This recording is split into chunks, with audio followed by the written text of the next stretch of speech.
Rabosa, we left off our sugya in Yoma Ayin Chesam and Aleph, somewhere in the middle of the Amud, with the word Ze'era Bar Chama. Let's see if you can find Ze'era Bar Chama. In my Gemara, if that helps anybody, it's exactly parallel to on the left side of the page, it says Hagos Hagra. And if it helps anybody, the line still starts with the word Osu. And the Gemara now is going to bring further proof that Rabbi Yeshua ben Levi, with regard to Rechitzas Panav Yadav V'Raglov, and we're talking about both Yom Kippur and Tisha B'Av, Ze'era Bar Chama, you remember Ushpezichna, he was the owner of an inn, and there were many great rabbis who came to that inn. And Amalei, Ze'era Bar Chama turns to one of these great rabbis. His name is Rabbi Yosef, who is the son of Rabbi Yeshua ben Levi. And Ze'era Bar Chama, since he was the innkeeper, and very often Rabbi Yeshua ben Levi would come to stay in the inn, he knew a lot about Rabbi Yeshua ben Levi and his various minhagim. And he turns to Rabbi Yosef, the son of Rabbi Yeshua ben Levi, and he says to him, Bar Aryeh, you are the son of a great Talmid Chacham. I want to share with you some of the outstanding and noteworthy customs of your father, Rabbi Yeshua ben Levi.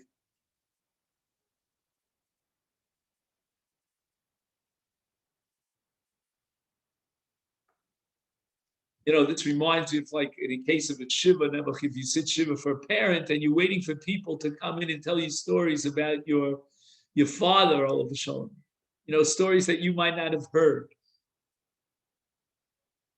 So he tells Rabbi Yosef Bered, Rabbi Yeshua ben Levi, the following story.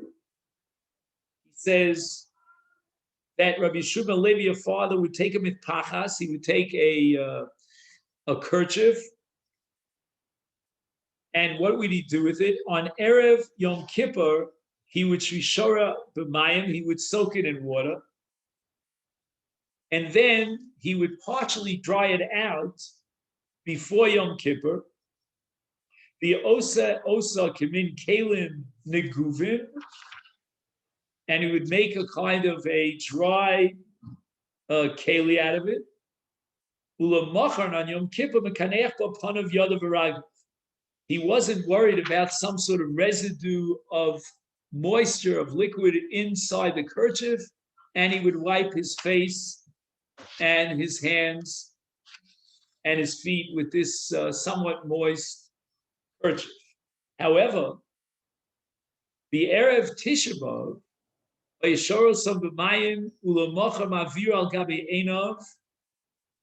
on Erev Tisha B'Av, he would take it out of the water as he entered into the fast day of Tisha B'Av. He wouldn't even bother waiting until it dried. Maybe it dried a little bit. And he would use it on the day of Tisha B'Av to cool himself off. He would put it on top of his eyes. In other words, he was more mekil, he was more lenient on Tisha B'Av than he was on Yom Kippur.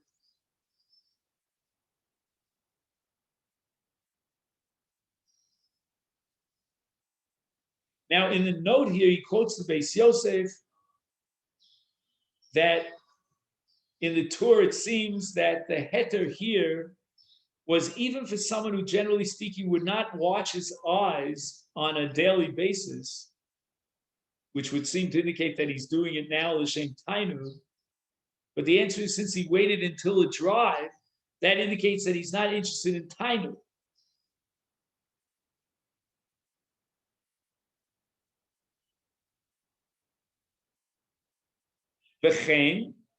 We have a similar story to this one. Now the Gaon takes out the word v'chein. He also Rabba Bar Mori So Rabbi Bar Mori came from Eretz Yisrael to Bavel. Omar, he declared that the Erev Tisha B'Av, and again we're talking about Rabbi Shimon Levi, Hayumaviim lo mitpachas. On Erev Tisha B'Av, they brought Rabbi Shimon Levi a kerchief, Shora Osam B'Mayim.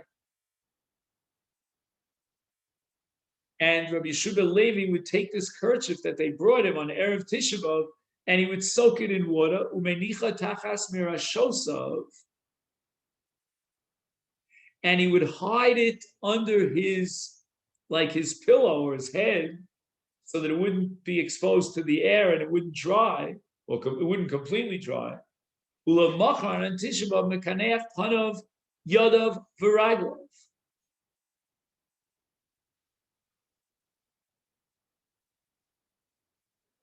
Again, he wouldn't use it for his entire body, but for his face, his hands, and his feet. Those are parts of his body, individual segments or limbs of his body. However, Be'erev Yom Kippur mevim lo metachas shosam b'mayim, the also some kimin kelim neguvim.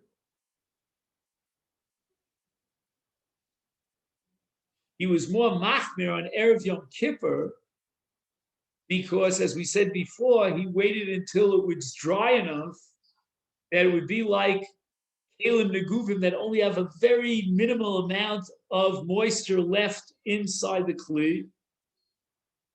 And apparently on Erev Yom Kippur, Rabbi Shimon Levi would take this soaking wet kerchief and he would squeeze it out so that there was basically no water left. I mean, there was still moisture left. And Mavir al Gabi Enov on Yom Kippur, he would cool himself off by placing this kerchief over his eye.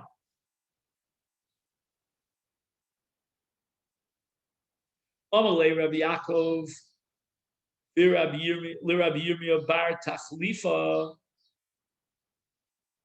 Ibcha Amartlan. When you reported this halacha, you told us just the opposite, that on Tisha B'Av, he would squeeze out the kerchief and make it into kelim neguvim. But on Yom Kippur, you never mentioned that he has to squeeze all the water out of the kerchief.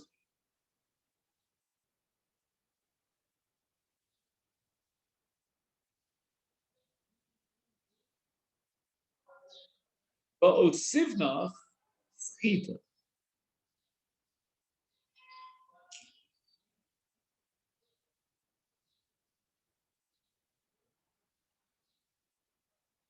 In other words, we had a problem. How could Rabbi Shimon Levi on Tisha B'Av be more machbir and insist that we have to squeeze out the liquids from this soaking kerchief, whereas on Yom Kippur he didn't require us to squeeze it out, and he didn't do it himself either.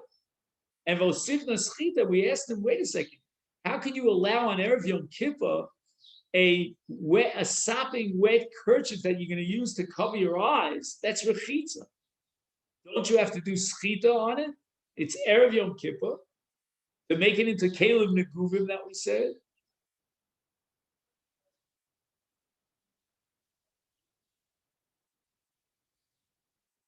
Meaning, if you don't squeeze out the water, then you're going to violate the Isa Rechitza on Yom Kippur. And it seems that the Gemara wasn't asking about Rechitza because look at the language of the Gemara. It says, Vel Sivnach Schita. We asked him a question about Schita. So what was the question about Schita? So the Rav Shulchan Aruch says that unless you make it into kelim neguvim and you do the schita on Erev Yom Kippur, we should be afraid that he might come to do schita on Yom Kippur. Why? Because he desperately wants to wipe himself off, his face off, his feet off with this shmata, with this kerchief, as we call it. And if you're not going to do the schita on Erev Yom Kippur, then there's a great fear that he's going to do the schita on Yom Kippur itself. So how could it be, Rabbi Shimon Levi, that you allowed the kerchief to soak in water on Erev Yom Kippur? You didn't even require us to squeeze out the water on Erev Yom Kippur. Somebody's going to mistakenly use this kerchief to wipe his face, and he'll violate these Suskitim because he knows he's not allowed to do it without getting rid of the water. So he's going to start squeezing out the water. That's what the Gemara asks on Rabbi Shimon. And the Gemara doesn't give an answer.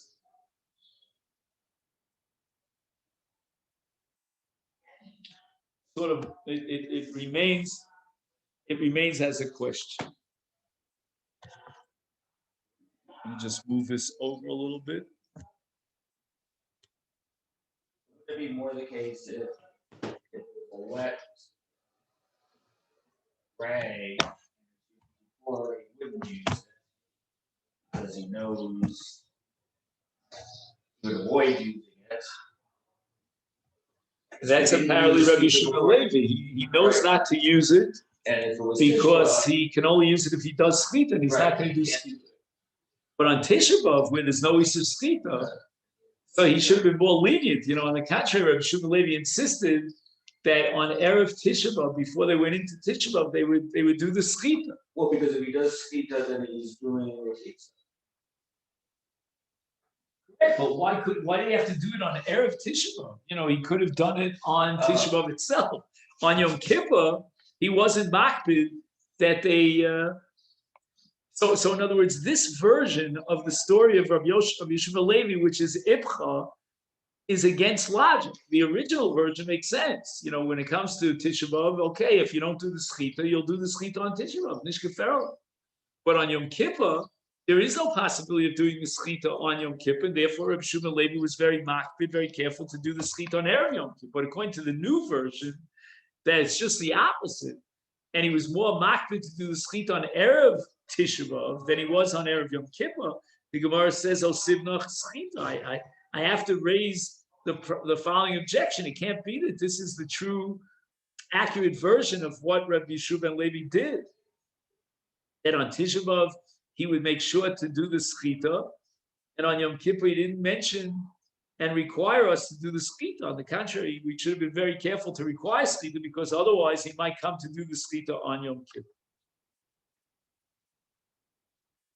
Okay. Now we move on. I'm just going to take a minute to get me a stender here because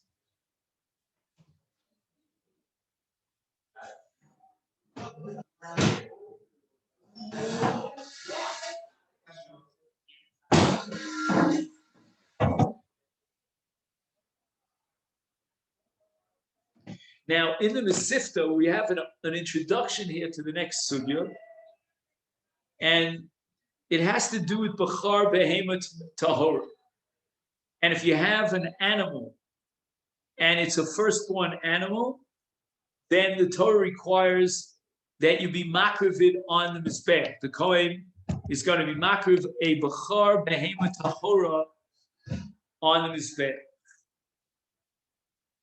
Now, the basar of that Behemoth Tahora, which is called Bechar, is eaten in Yerushalayim by Zichrei Kahuna, and we're talking about Kachim Kalim. Now, normally Kachim Kalim could be eaten by the Bailim themselves.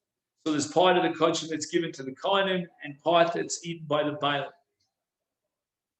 Now, what happens in a case of Bechar that has what's called a Mum Kavua? That's going to be our sugya today. If the Bechar has a Mum Kavua, a permanent blemish, then it has the status of Chulin, and you give it to a Kohen. So it's not like a Tam, where the animal is healthy, and you have to bring it as a carbon on the Mizbeach, and then you share the basa with the Kohen. In this case, that it's a Mum Kavua, it cannot be brought on the Mizbeach. The entire Behema, the whole Bechar, is given as a gift to the Kohen. The Kohen could eat it wherever he wants to because it's chuli. If the Kohen wants to, he can sell it. Because again, this is only a monetary gift and a financial obligation vis-a-vis the Kohen that we give the Kohen this Bechor. Now the Kohen is the proud owner of this Bechor, and it's a balmum, it can be sold.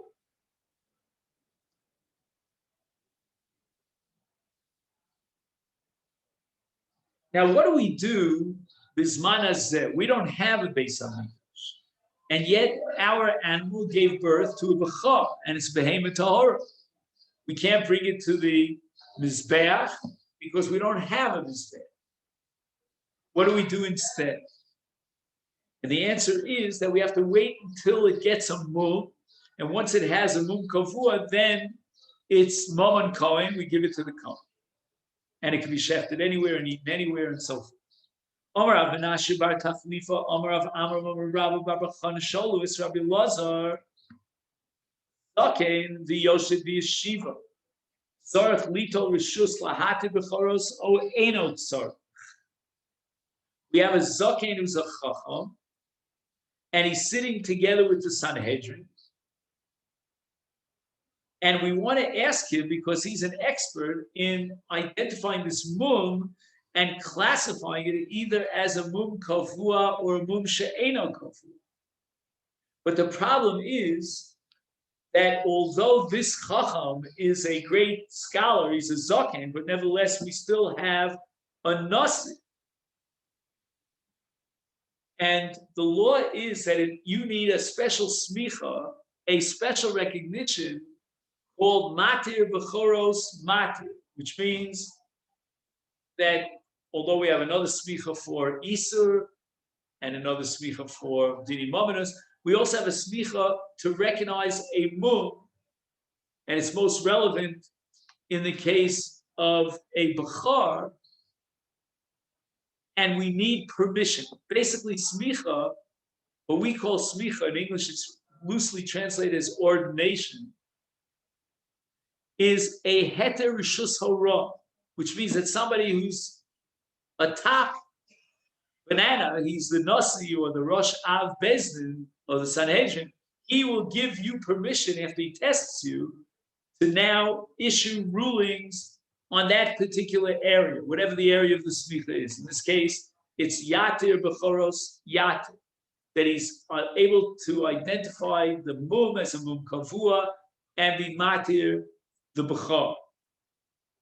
Sarach lito rishus latir bechoros o eno tzarach. What we're talking about is the nasi, and you are an expert in recognizing a mum as a mum kavua. But do you need permission, recognition, or ordination from the nasi? Or shall we say, no, you're such an expert, all you have to do is tell us, is this a mum kavua or not? Maybe you're a veterinarian and you can do so. You don't need a special heter and rishus to allow you to recognize your authority and your position and stature as a matir b'chora. Oh, eno tzarach. He doesn't have to take rishus and receive some sort of signed legal document from the nasi. Is the Gemara says, "My kami boy." What is the nature of this question that they asked Rabbi Elazar? And the Gemara says the following: we're talking about a chacham who's a mumche. He's an absolute expert, and therefore he has the potential of being matir the bechor and determining that there's a mum kavur. Why should he need rishus for that? And after all, we're talking about a chacham who is a member of the Sanhedrin, the highest court of Israel, and he's also a mumche. He's an expert in identifying a mum. So the Gemara explains, Hachi kami boile. This is the nature of the suffer. Does he take rishus from the nasi lahatir b'cha?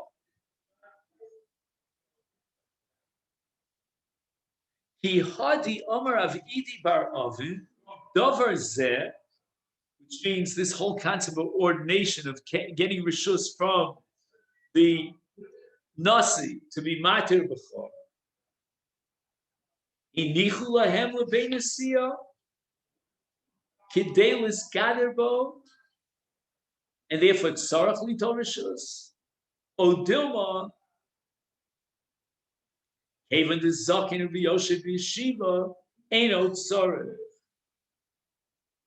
If he's a zaken, going to the second side of the Gemara, we'll go back in a minute to the first side. He's a great scholar. He sits together with the Sanhedrin. That's the highest court in Israel. He doesn't need rishus to be matir b'choros. He's going to issue rulings on matters of life and death. Why should we require any netilas rishus if he's a mumche? He's an expert, and he claims with his expert knowledge that he knows whether this is a mum or not. Why shouldn't he be kosher without the Nasi's haskama, without the blessing of the Nasi for Yaakov B'choros? So now we go back to the first. Inichu lahem lebein asiyah kidei lisgader bo.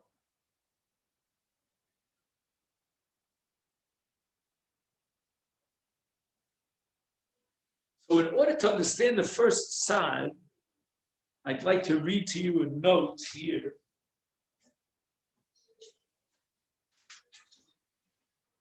Where did I leave it? Oh, here, sorry.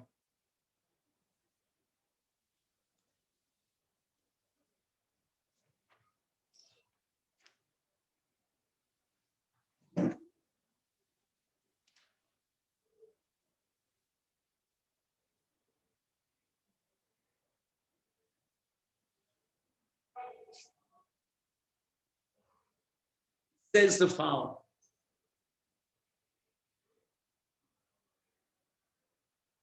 They would leave the matter of granting authorization, those who would have the authority to grant authorization.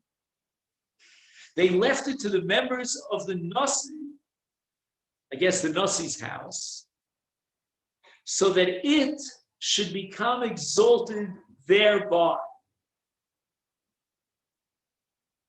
The privilege of authorizing examinations of Bechoros was imparted to the office of the Nasi in order to enhance the prestige of the institution of Nasius. We see something amazing here in this Gemara. The authorization process is being used as a condiment, as an instrument to upgrade the prestige of the Nasius. If you'd ask me, I think what the Gemara has in mind here is that paskening on a Bechor to be matered as a Palmum is itself a Horah. It's not just a matter of identifying. You go to a physician and you ask him, do I have chas v'shalom strep throat or I don't have strep throat? He has to examine you and make a call. He has to determine. He's an expert and we trust him. That's not what Yaakov B'choros is about. Yaakov B'choros means that since you will grant a ruling, it will change the status of the B'chor. It shifts it from Kedushas B'chor to Chulin. That requires a Horah. And a Horah requires Heter Horah. You've got to go to the Nasi. He is the top banana, and it's his prestige to authorize you. You need an authorization to give a Psak Horah.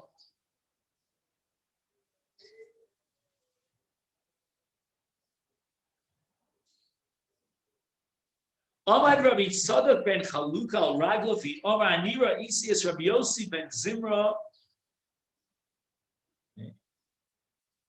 Shezaken v'Yoshev b'Yeshiva Hoya vi Amad b'Mayla mizikeno shel zeh v'notal rishus lahatir b'choros. Rabbi Tzadok testifies about Rabbi Yossi, who was a member of the Sanhedrin. He was one of the greatest scholars. he was on the level that even surpassed the Skeno Shilsa. He was apparently an elderly person who dated himself back to the grandfather of the Nasi of his time. And nevertheless, he insisted that he would not paskin on a Bechar to be martyred unless he got Rishus from the Nasi. Imagine, he was greater than even the grandfather of the Nasi in his scholarship, but nevertheless, he would not paskin on Bechoros to be martyred without the authorization of this present contemporary Nasi. So this would certainly answer the question that was asked by Rav Menashe bar Taflifa to Rav Elazar as to whether or not a zoken needs a heter hora to be matir bechoros from the Nasi. Gemara rejects. Amalei Rabbi Abba says to Rabbi Tzadok, Lo kachaya hamaisa. That wasn't the story of Rabbi Yossi ben Zimra. Ela kachaya maisa. I'm going to give you the true, accurate transmission of the story. Rabbi Yossi ben Zimra Kohen Haya.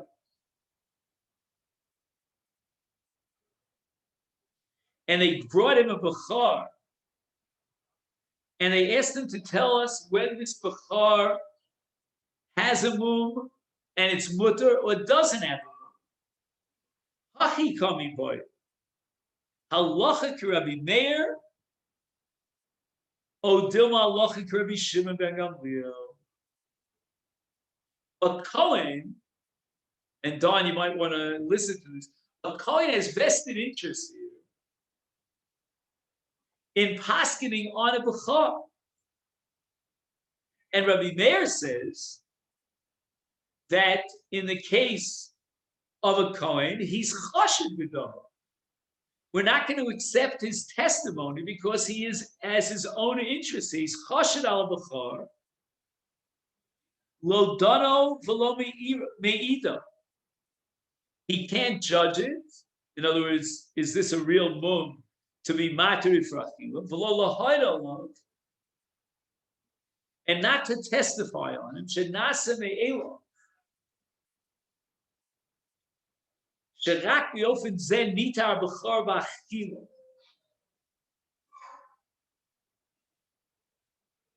What that means is that when a mum is matir b'achila, it's got to be a natural mum, as opposed to a human inflicted mum.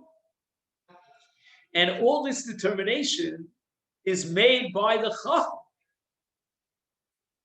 And if the chacham is a kohen, he's chashed al b'char latiro af below mum. It might not be that the mum that the kohen is identifying is really a mum, but he's trying to be matir the animal, this b'char, for achila without a mum.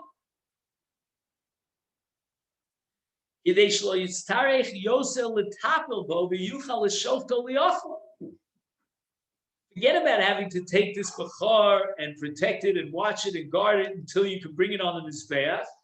No, it's kluin, and I can immediately shecht it and eat it. In fact, Rabbi Meir went a step further.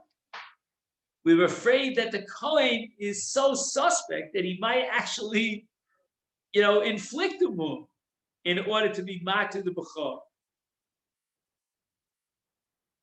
Oh, Dilma, or should we say no? We don't accept the view of Rabbi Meir. It's a very negative view, casting, as it were, an aspersion, a suspicion on the Kohanim. But rather, we accept the view of Rabbi Shimon Gamliel. The Omer never knew a Kohen is believed to testify al shel chavera on the bechar of his friend.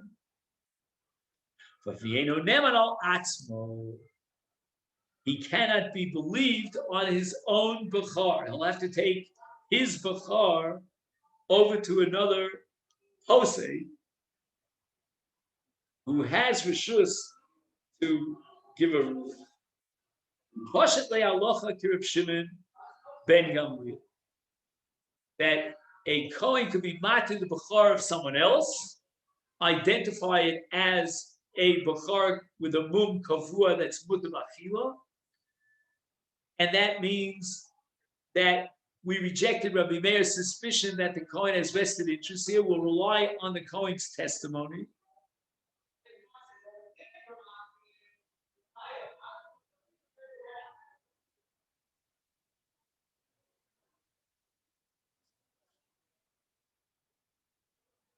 And therefore, the question that was asked to Rabbi Eliezer has a final reconciliation.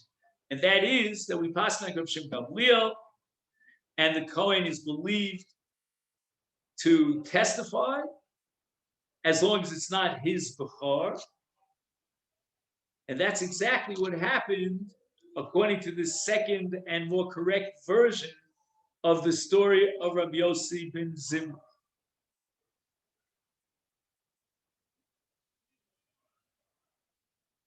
Now, the only thing that I'm a little confused about here, and I don't want to keep you here too late, is in the second version of the story of Rabbi Yossi,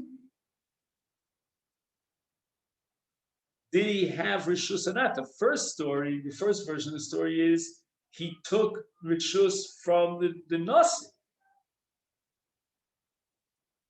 Now we have a whole nother story here in the second version of Rabbi Abba, but I'm not sure what Rabbi Abba would say about the original question.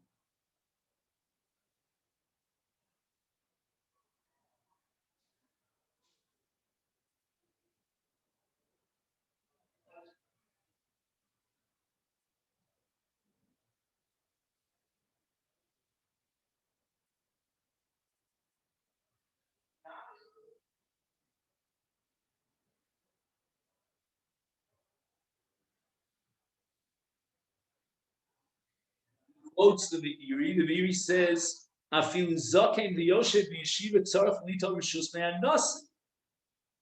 And that certainly is true according to the first version of the story of Rabbi Yossi. I just don't know.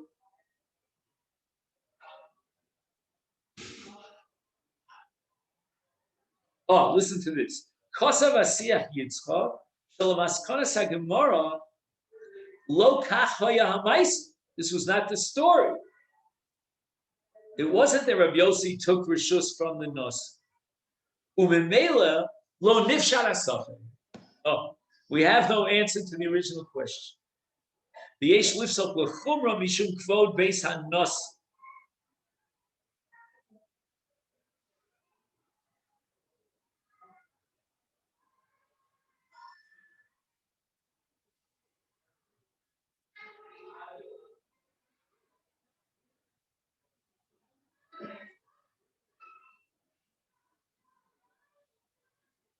He points out that the Rambam in Hilchos Bechor's Perek Gimel also seems to say Ein Matinis Bechor El Al Pi Mumche Shenot Al Rishus, that you do require rishus.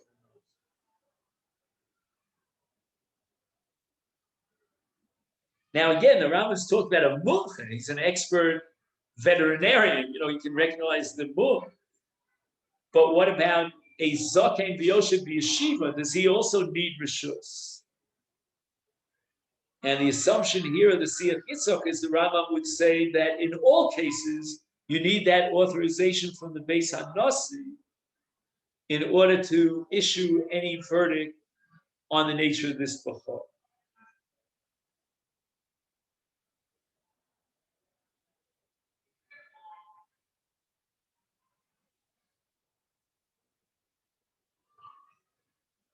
Okay, then Rabosai, this is where we'll stop. Just make a note of it, and Mitzvah Hashem will pick it up here on the very last line of Ein Ches Amud Aleph on Yom Rishon, if we have hopefully the koach to teach on Zoom on a fast day. Okay, then. So let me take this opportunity to wish everyone a great Shabbos Parshas Bola, and thank you for being with me this week. We accomplished a great deal, both in Yoma and in our introduction to Kosher.